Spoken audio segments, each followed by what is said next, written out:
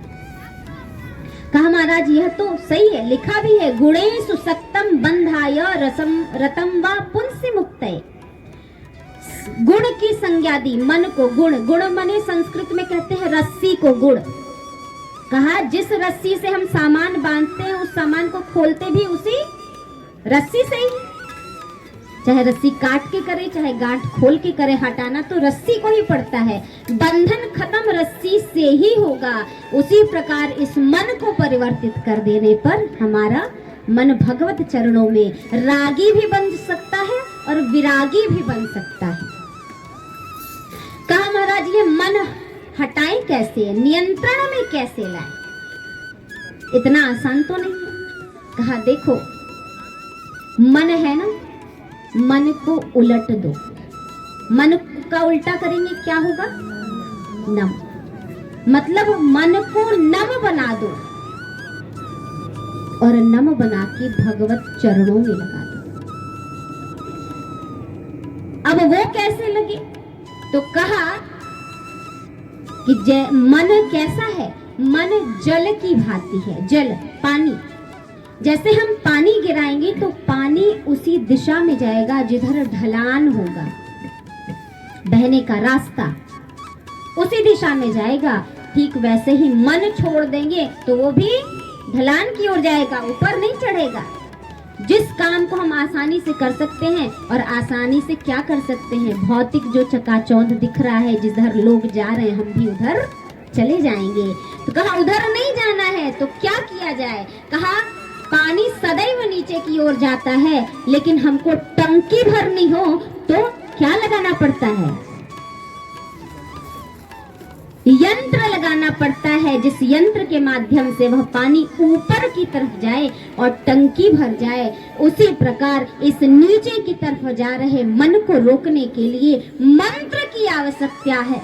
और मंत्र हम जप ले, उस राम का नाम ले ले, अपने इष्ट का नाम ले ले, गुरु के द्वारा प्रदत्त वह नाम मंत्र जप ले, तो वह मन जो नीचे की ओर जा रहा है नियंत्रित हो जाएगा।